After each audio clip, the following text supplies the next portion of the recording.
I'm incredibly proud of Coronado Happenings and what it's become.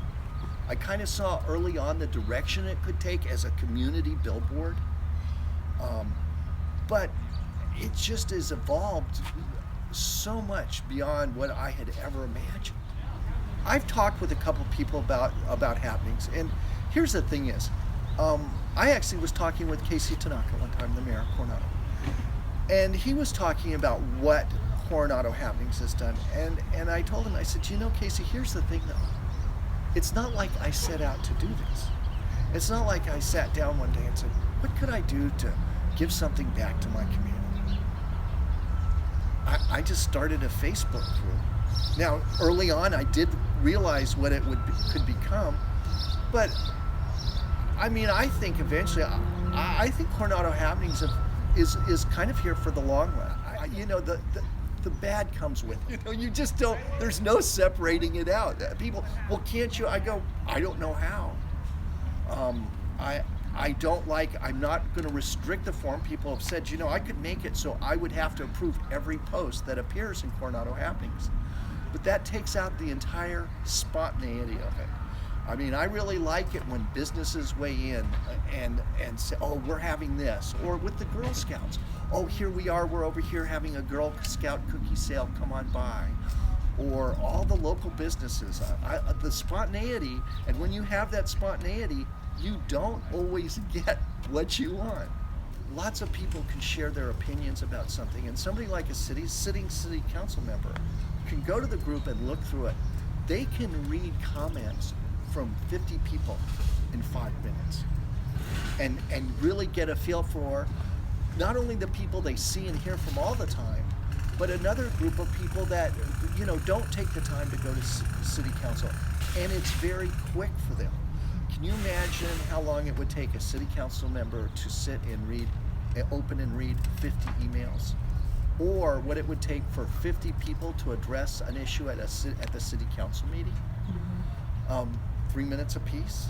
You're talking a lot of times. So, you know, we helped in that situation a couple of 4th of Julys ago, where the people were having the block party, and they turned around and noticed that they had a child there that no one recognized.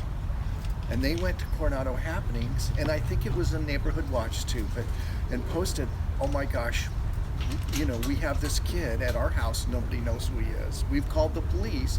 Meanwhile, at a block party a couple of blocks away, people who had come there from out of town, their child was on a 3-wheeler, realized that he was not there, and were like, oh my gosh. And at the same time, they said, well, we could go on this group and try to find him. When they go on the group, they see the post that the boy is just a couple of, you know, he's down a couple of blocks. And so I really like that story. I love it when we've gotten the bicycles, you know, the stuff when we helped with the Silver Strand Elementary School. I don't know if you remember that, but their luau 2 years ago, their sponsor backed out at the last minute. And I heard from somebody at Silver Strand School, and I asked them how much money they needed. And they were basically short $7,500. And I said, you know, and it was one of the first times I hadn't tried that before. I said, I think maybe we could get $7,500. So I went on the happenings and I asked people, I said, this is a situation, please give money, right? And there were people who wanted to know, oh, who's this company? I said, we don't have time for that. I don't want to hear it. Just shut up and get out your wallets. And I thought maybe I'd gone over the edge at that point. I was like, uh-oh. But then the money started rolling in. And we had the $7,000 within about 4 hours. Wow. So that, you know, to do that for the kids, the other things, all the lost pets, every time the lost pets returned, the woman that the people helped her find her dog when they were over here for her wedding anniversary, I believe they were at El Fornillo or something. There were fireworks, the dog ran off. All these people, they posted it. People got up out of their beds at 12 o'clock at night and were wandering around trying to help this woman find her dog. But I would like to go forward too to other things, like my idea for Coronado Happenings causes, where since people join Coronado Happenings, they don't pay to be there, which is fine. although a lot of businesses in town have done really well because of Coronado happenings and placing advertisements and referrals there.